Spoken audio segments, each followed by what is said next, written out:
Hello, everybody, and welcome to another edition of the Just Mets podcast, our midweek check-in. My name is Andrew Claudio. Shout out to the Believe Podcast Network. Tell me if you heard this before. The Mets lose a series at home. A sentence and a sentiment that we've just become all too familiar with during this April from hell, which mercifully is over now that the calendar turns to May tomorrow. And I got to be honest, and the stats are out there. The numbers we've been chronicling all month have been well documented, been well presented to everybody.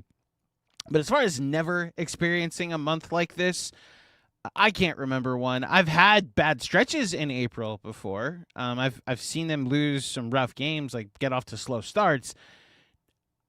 They literally haven't, since I've been a Mets fan, been 10-21 in the month of April, or after the month of April has concluded. Worst start since 1983, a worst start since the 1962 New York Mets, which lost 120 games, and that one had a much smaller payroll than this one absolutely does. Look, if you watch the Mets therapy recap that I did today, you'll know what I'm about to say, but I've reached the point of Carlos Mendoza's job officially needing to no longer be his job. That doesn't mean it's his fault. It doesn't mean that I think things will change after today. But like pinch hitting for MJ Melendez in the 8th inning was just a bit of a final straw that I don't trust the man at the wheel. And it's not even like the principle of letting one of your better hitters get an at bat against Dick Lovelady in the 8th inning. It's more even if you are going to do that and put a righty up there, it being Austin Slater, it's just you not weighing what your best options are, because your best option in that spot was MJ Melendez. Your second best option, if you're going to pinch hit, was Francisco Alvarez, who you pinch hit for in the 9th inning anyway. Just a rough day for the Mets manager and the Mets in general, and it's how you end up dropping 2 out of 3 to the Nats. This stretch where, after the Twins series, you could have conceivably created a path for them to get back at least back in it. Like you looked at the schedule and you say, all right, 3 with the Rockies, 3 with the 3 with the Nationals, 3 with the Angels. Then you're going to Colorado again after that. I know they go someplace else in between that. I forget where. But this is the weak part of the schedule. Maybe you get back into it. The losing streak. The losing streak was such its own foreign thing that, like, 12-game losing streaks are so absurd that you just need it to end so you could start analyzing this team outside of the losing streak. And so when it ended, it was, okay, this is done. Now let's actually see what this team is. And losing to the Rockies kind of broke me. And then losing 2 more to the Nationals almost made me understand this is what this team is. This is not going to be a team that's very competitive. Look, 5 out of 6 over this stretch against 2 teams that lost a lot of games last year. And then 17 of 20 overall since that Tuesday walk-off against the Arizona Diamondbacks that was very cold, and I got my tickets for free, and I think I saw the climax or the peak of the Mets season, because it doesn't look like it's going to get any better than that, the way things are going. Look, I don't know how else to keep saying the same thing. They should probably move on for the manager. It is kind of criminal that they're going to make him keep answering questions about all of this. And if you're saying it's not him, we're not firing him, we're just going to turn our attention further up the food chain, And look, the conversation that Rich had with James Shiano, Mr. Jeter had no range. I don't disagree that this is on the players. If Bo Bichette just had an OPS, an April where his OPS was over 900, the Mets are probably, let's say they're 5 or 6 wins better. So that's 15-16. That would still be an unacceptable April. Your season wouldn't be over, but you'd still not love the start the Mets got off to. It'd be more tolerable, sure. But that still wouldn't be a good enough April. We're not calling for the manager's job, that's for sure. But it makes you wonder like, what will have to happen? Will they have to have another for a road trip? Will they have to have another losing streak for them to get back into this?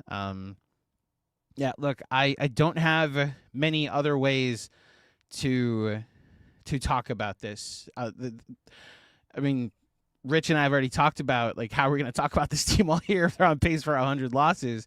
And I think the thought is like to pivot to trivia. Like hopefully AJ Ewing gets called up. He's 2 for 2 tonight. He's 5 for 6 since being called up to Syracuse. Maybe we get an outfield of Ewing, Benj, and Soto at some point. And it's like, oh, that's potentially the outfield for the next decade. That could be fun.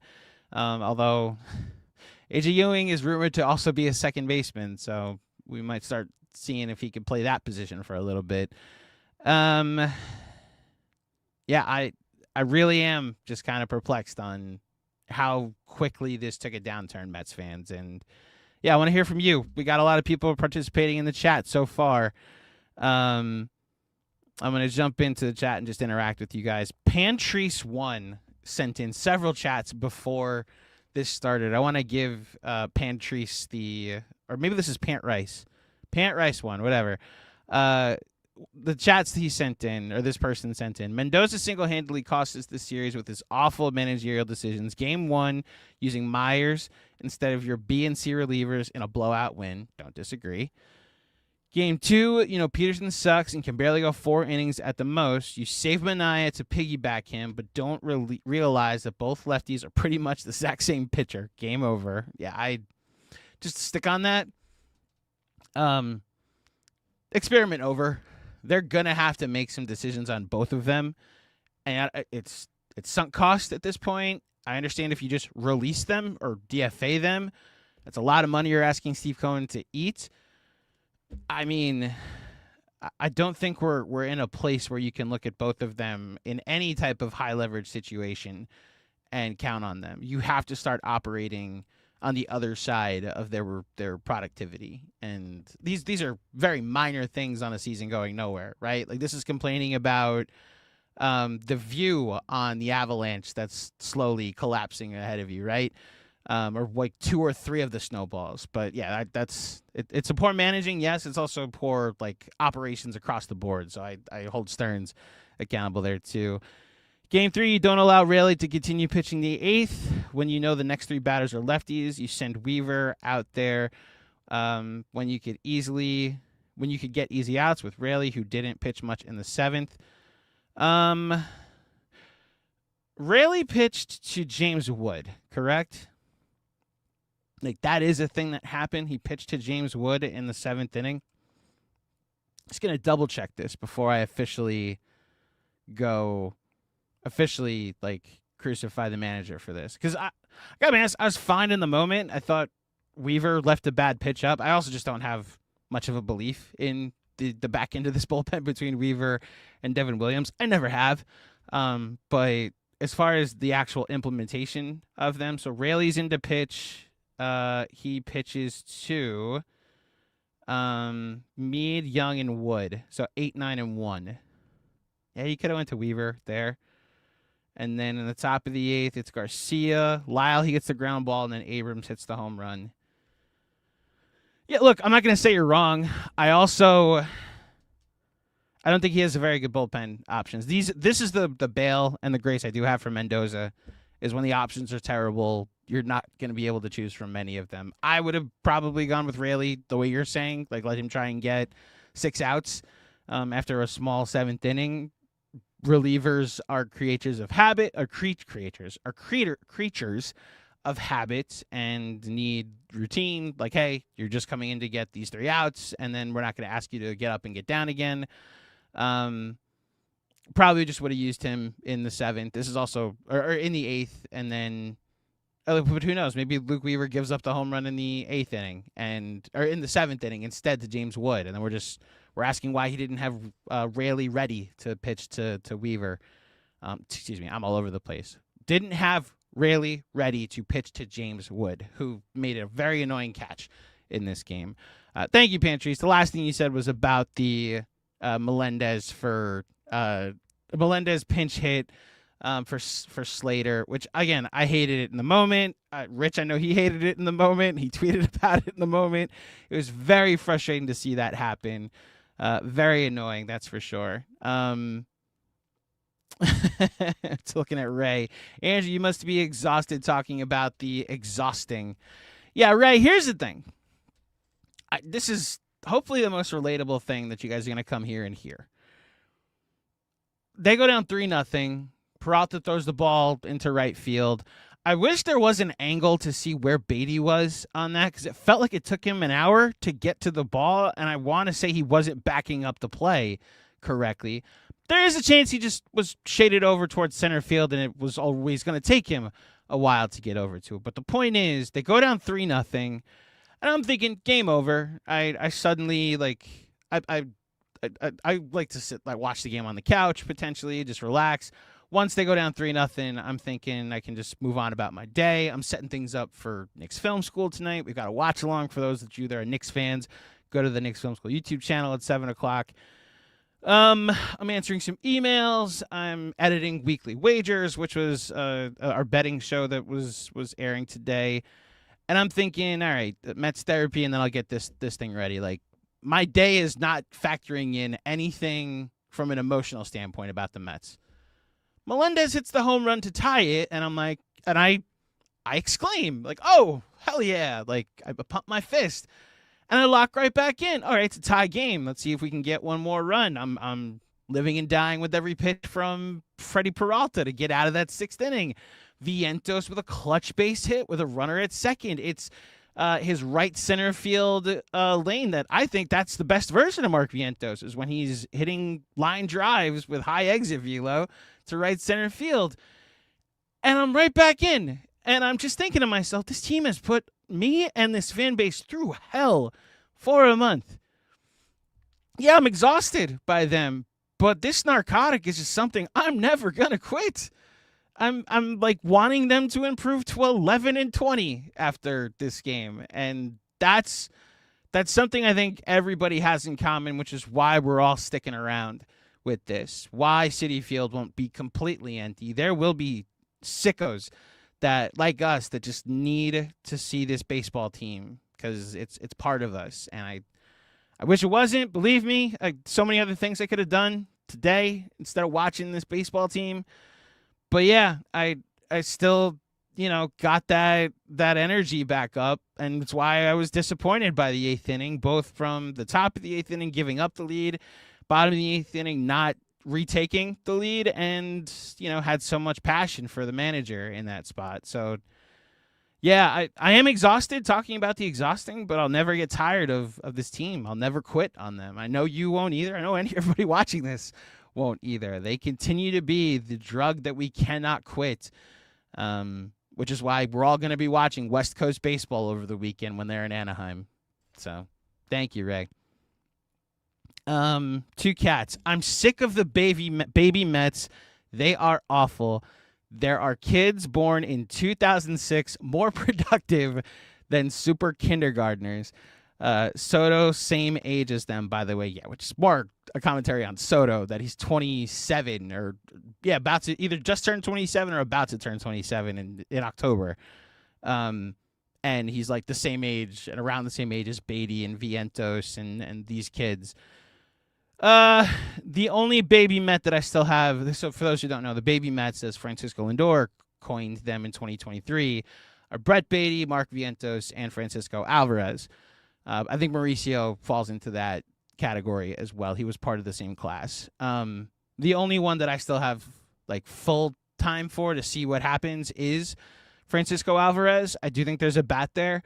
I've come to the conclusion I think he's going to eventually be a DH. That is. I don't think he's a good catcher. I think now that ABS exists, you're just going to see that he just doesn't know when to challenge and when not to. How many calls are on the either on the corner or off the plate that he does or doesn't get, that I'm just like, Francisco, you got to know that. Those are the blatant ones that you got to challenge.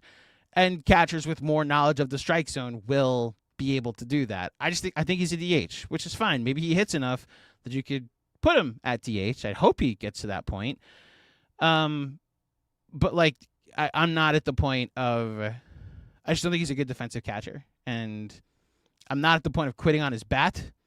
But he's the only baby Met I still have time for. I think Brett Beatty, if you could tell me he plays third base somewhere, I could see it. I'm sure those of you watching the game today saw Daniel Murphy completely diagnose Brett Beatty, and was so baffling and somewhat mesmerizing to just see, like, why have you not gone down there and told him all this? Are you a better swing analyst and swing doctor than the people running the team at the moment? It reminds me of all those moments when Keith Hernandez would do the same thing years ago. Believe me, it was a while ago, but even sometimes Keith gets it right these days, where like he can tell when someone is out in front or off balance or what's wrong with their swing. And just to see Daniel Murphy say, like, he's where he's got his hands incorrectly and where he wants the barrel to suddenly show up, and how like the best version of this is Ken Griffey Jr. Daniel Murphy, I understand, got some views I don't agree with, but as far as a baseball analyst, I am very much enjoying his commentary. That you'd love for him to go talk to Brett Beatty. Just hopefully they have had a conversation. It's like, hey, I know the team is paying the hitting coach a lot of money. I just noticed a couple things. You might want to take my advice on this. I once won a batting title. Might have won 2 in a row, actually, now that I think about it. I've been kind of done with Mark Vientos for a while. Nice swing today. And he's like played a fine first base, actually. Error on Sunday be damned. I know the numbers are what they are. It's funny how prioritizing run prevention meant we can never score runs again, because like their defense is actually like kind of fine. It's above league average, but we end up with the worst offense in baseball because we had to prioritize run prevention. Yeah, I'm kind of sick of the baby Mets too. It's really just Alvarez as a hitter and Beatty as a defender that I still have some time for. So thank you, two cats. Let's see what else we got going on here. I will give some love to Mr. Danishevsky. Good old AC. I know you are a Stearns hater, but even if you have to admit that he's won places, he's won places before. Not saying it's all Mendy's fault, but he's a questionable hire at the moment. Yes, I admit he's been on staffs that have won before, and they've won a lot after him as well, by the way. Which makes you wonder how much he's the person you give credit for, Kevin. Questionable hire? Well, yeah. I mean, you're trusting David Stearns, right? So why are you questioning that hire? He's a winning Pobo, as somebody corrected me in my Mets therapy recap. But the Mets don't have a GM. It's just one voice. He's a winning front office head. So we should trust that he made the right hire with the manager. Look, the grace I give Stearns is that if they were 15-16, I'd have so much smoke for him, and it probably would look more logical. This team is not 10-21 bad. So much that is out of his control has gone bad past the things that I think he miscalculated. Like not adequately replacing Pete Alonso is a 15-16 decision. Going with Devin Williams as your closer is a 15-16 decision. This is not a team that should be 15-16. They're playing, like, the players are playing so much below their expected value. Even the Nimmo for Semien trade is probably something that weighs you down to 15-16. They're worse than that. So that's the grace I give David Stearns. I'm not sitting here and saying I trust him to rebuild the future. Look at the farm system. It's all of it is taking a step back outside of AJ Ewing and Elian Pena, you know? So I'm not the infrastructure I used to defend him on, I'm not able to actually do. But yeah, Kevin, listen, eventually you were wrong about Brett Beatty. Eventually you were wrong. You admitted you were wrong about Brett Beatty. Eventually you admitted you were wrong about Mikal Bridges. Eventually, you'll admit you were wrong about David Stearns. Rinse, repeat. Thank you, Kevin, for the contribution. Ray with another one. If Mendy gets fired in Anaheim, it will be deja vu all over again. Right, Willie? You know, it's funny, Ray. I was thinking about this. They also need to win. Like, they need to win on Friday night and then fire the manager. Because then it actually will be deja vu. And if I remember right, they were either a game under or 2 games under 500 when they fired Willie Randolph. This team's 11 games under 500. So, yeah, I don't really know. I don't know how much worse it has to get. unless they're just saying we're not firing him. We believe in him. We're going down with this ship. I feel bad for him because, okay, here's the other grace I give to Mendoza. I don't think he's done a 10-21 job. You are what your record says you are, yes, but again, 15-16. That's probably how bad I think it's been. He's a 15-16 manager, and they've performed worse than that. The players have given him 10-21. So yeah, it'd be very funny if they decide to fire him while he's in Anaheim mid-series again, right? Don't even know who the replacement would be. Noah, thank you, Noah Schwartz, for the chat. Stearns is going down as one of the most incompetent villains in New York sports history. It's unconscionable how inept and incompetent he is in his job. How much do I want to defend this? So, you know what's funny? Year one, the OMG season, I could not have been more of a Stearns apologist. Like, every move that was made felt very like the Iglesias, the calling up Jose Iglesias when they did, and that turning out the way that he did, like having that depth in AAA ready to go. Remember early in the year, Julio Teheran pitched for one batter, and then suddenly it was just like, oh, he's a DFA right after. I was used to the Wilpon era where it's like, well, he's a veteran, he's got to get a bunch of starts now, right? No, it's just one and done. It's like, oh, that's a good process. There was a catcher, Omar Narvaez, that was here for a little bit, and it was like eventually they DFA'd him, just not justifying that he has to play because of the contract, and he went out and got a backup catcher named Luis Torrens, who's one of the best defensive catchers in the sport. And I saw the process, like, oh, okay, I see the process, and I'm agreeing with it. And then Lindor turned into an MVP candidate, and the rest of the season, I saw the process leading to good results, right? Like, nobody in the rotation was pitching past, like, they were very conservative the first month and a half, 2 months, even 3 months of the season, where none of these guys, like Minaya and Severino and Peterson and Quintana, were able to get past 5. Then suddenly they started to lengthen the leash, and everybody was going 6. And then we got into April to August and into September. And the strength of this team was that we slowly stretched these guys out, and like they throw more sinkers than anybody in the sport. Like, it's similar to what they've done with Clay Holmes, but they did it with 4 different guys, right? Like, we're going to start you as like a 4-inning pitcher, then a 4.5-inning pitcher, then a 5, then a 6, and then you're going to be a reliable starter for this team. And I was so on board, and it really was reading the details about the Soto negotiations, because I was like, he gets credit for being the president of baseball operations when the Mets signed Soto. The little addendum that John Heyman wrote, that the Mets were almost like eliminated from the Soto negotiations, like the Soto bidding, because the first offer that Stearns submitted was like probably a market value offer, like probably one of the highest in baseball history. It had no chance of outbidding the likes to which Soto was going to get. And Boris was so insulted and knew that the Mets had more to offer that he called Cohen and said, this is the offer. You probably need to submit a better one. And then Cohen did and said, David, go build out the infrastructure and I'll handle negotiations. And it became a Steve Cohen negotiation after that. After that, because then what Mr. Stearns followed up that negotiation by doing was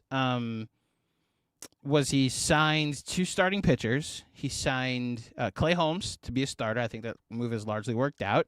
He signed Frankie Montas because there was a bidding war for Frankie Montas, and we had to get him off the market. I didn't really understand it, but I was like, okay, this worked last year. I'll see if you have earned me at least seeing it through. Ended up being part of the reason why things went so horribly last year. Since then, and then just the way he handled the Pete Alonso negotiations, where maybe you give him like a long-term deal last year, and Pete was probably going to end up betting on himself anyway. Then leading into this offseason, when Mr. Stearns then said, I'm going to tear this whole thing down and build it up in my image. It's been a lot of wait and see. And look, where I am continuing to give him grace, because you say incompetent villains. Yeah, he has not built something that this fan base can fully get behind yet. And in the frustration of losing fan favorites because they didn't win enough, you then gave us a team of people we don't know that doesn't win at all. It makes it difficult to really trust you, which is why this fan base is going to think of you as a villain unless things change. It's probably not fair to fully blame him. It's probably not like there are some things just based off of just common sense, like Bo Bichette performing the way he did. Lindor, I think we all thought was going to get off to a rough start. There's some things you couldn't have foreseen based off of just the back of the baseball card, people not performing to that specific value. But man, I really am curious to see what the boss, the billionaire, what Steve Cohen ends up doing. If he's just got 3 months of an empty ballpark and Stearns is just like up there smiling and that Ivy League smile of don't worry, I know more than you, that people are just going to get really upset with him and be like, yeah, you know more than me. That's why you got rid of people that I enjoyed watching to give me people I don't know and have no emotional attachment to, and they win less than the guys that you got rid of. It was never about like whether or not, again, I was less upset about them getting rid of Pete Alonso. Pete Alonso right now looks like one of the worst contracts in baseball. Like that was probably a correct evaluation.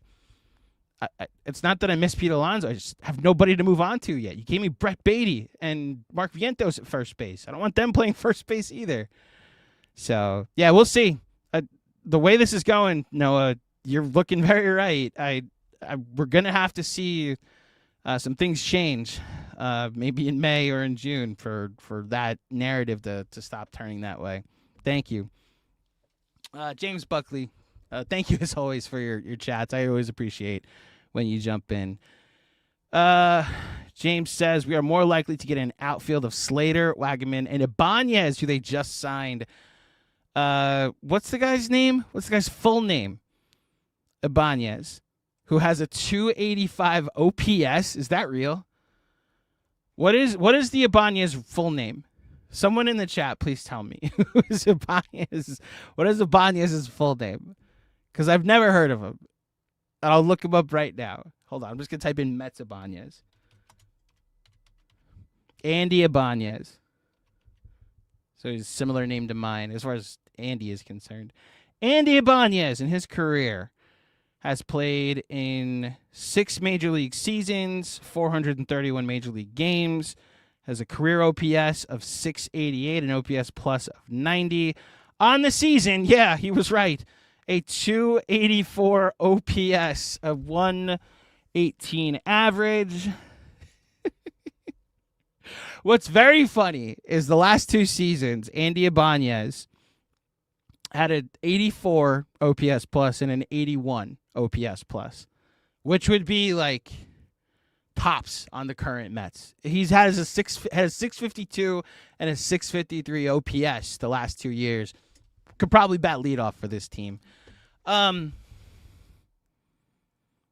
Listen, the headline was very funny when I saw that the Mets signed Ibanez, and it was like, oh, okay, so that'll fix everything. I'm hoping for a May AJ Ewing call up, and then I can at least watch the kids. That's where I am with this roster at the moment. They've given me nothing to. Again, I can't make the point enough. Baseball is not the type of. It's not football where you can just like check in once a week with your team. And because it's cold, believe me, I hate this, but because they wear helmets and because of the rise of gambling and the rise of fantasy, you really don't need to have an emotional attachment to your football team. Basketball, you somewhat do. I believe I know this firsthand, the amount of hives there are in the NBA, but you at least get like a day or two off between this. With baseball, this is day after day after day. You track these guys through the minors. That's the other part about basketball is the roster turnover is so much more significant that you never really get fully attached to guys. They come and go off of rosters all the time. With baseball, you track these guys through the minors. Then they finally show up to your major league team. Then they're under control for 6 years. Then some of them sign long term, and you live in and day out for 6 months and watch 400, 500, 600 at bats of them mostly failing. And you live through their failures because the times they come through, you develop a relationship with them. It's why the 2024 season featuring a big moment from Pete Alonso and really a big moment from Francisco Lindor. Some big moments from Nimmo, like an Edwin Diaz closeout in a playoff series. Like those types of connections are why people get so attached to baseball teams and really baseball players. It's why I think this season has hit so hard with this fan base is you did tear it down and rip out the heart of the fan base. Not like they accomplished anything. It was a cold and calculated move, and you built it back up, and it was like, oh, these are new Mets to fall in love with. And here we are, 10-21 later. I have no affection for these Mets. They're not even entertaining me from a just strict entertainment standpoint. It's why I'm looking forward to AJ Ewing, and maybe I can just look towards the future of guys that might be here for a decade. Because the way this is trending, Freddie Peralta looked great today. He's a mercenary for 4 months. He's going to be like Verlander, you know? That's all I got, really. And I know this is how somehow started with Ibanez, but it's just very frustrating that this is where things have gotten to at this point. Dolo said something funny. Another dumpster dive find is what Dolo said. Everybody's laughing. Dolo, agreed. Salvation Army store coupon pickup. Oh, I think this is the thing. Stearns will sign a guy one day and then DF him the next. I know the equipment manager is tired. Good one, Dolo. Tony HVAC. I think that's how I say your name. Trade Tong and Ewing to Tampa for Diaz. No, we are not letting him save this for. But first of all, Tampa's in second place. I don't think they're looking to trade anybody. Second of all, they need to get so much better before I think about adding a bat. I don't even disagree with the evaluation, like or trade for a bat, like the actual concept. We just traded 2 top prospects for an ace, and they're probably going to end up needing to trade the ace if they don't turn things around. I'm not trading 2 top prospects when you have a hole in the outfield, you have a hole in the rotation. Like, I want to see them play for us before we're trading for a first baseman. That's where I'm at right now, Tony HVAC. I don't even dismiss the idea of trading for a bat. They need to get better before I even think that they're buyers at the moment. James Buckley. Todd Frazier was a bum. Dolo Supreme. We don't have Todd Frazier, Eduardo Escobar, is Drupal Cabrera, Jose Iglesias type of player. Dolo's on one at the moment. Okay. What else do we got? Chat's very active. Thank you, everybody that's tuned in to contribute here today. This is fun. You guys are all commiserating like I wanted you to. Armand 2700. Let's see. What did you say? Oh, Kevin's defending David Stearns in the chat, and Armand's asking him what he won. Okay, that's what that was. Let me get one more chat up, and then we'll wrap up. I gotta go watch a blue and orange team that actually wins. This is scintillating. Here we go. Adam Smith. Semien's at-bat hacking 2-0 when they desperately need a base runner has been a trait of this team since Mendy took over, and this year it's worse. This team literally has no take sign. Interesting observation. I think where I actually fall on this is that I really think this is more of a Semien thing. It is so easy to take him out of the zone. In fact, if I go to his baseball savant, because honestly, you look at this season and you look at the things that have gone the most wrong. Marcus Semien looking unbelievably washed with 2 more years left on his contract.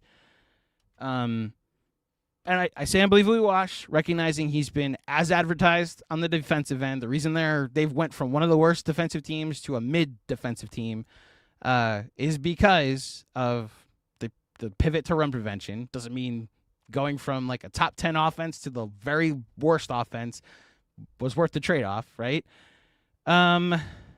Ironically, his fielding OAA is like a 0. It's just above league average for him. So this is exactly what I thought it would be. He's hitting nothing hard. He's hitting nothing consistent. His chase rate is pretty good. His whiff rate isn't the the chase rate is 51 percentile. It's league average. His square up percentage is 77th percentile. So when he hits it, he is hitting it like he's making contact with it. It's all going right into the ground. It's all ground balls and whatnot. He never walks, right? And he strikes out more than league average. And his bat speed is in the 10th percentile.